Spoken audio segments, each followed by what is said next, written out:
Apollo seems pleased to find the hare too. She spends the whole day here, but as nightfall she senses a threat.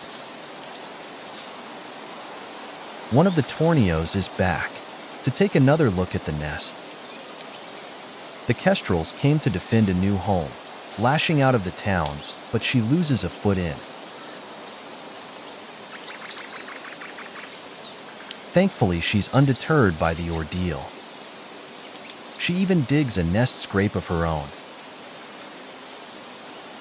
Athena is older and more experienced than Apollo, and she's keen to ensure her mate knows his role. During courtship, the male kestrel provide the females with food. But recently, his contributions haven't been very substantial.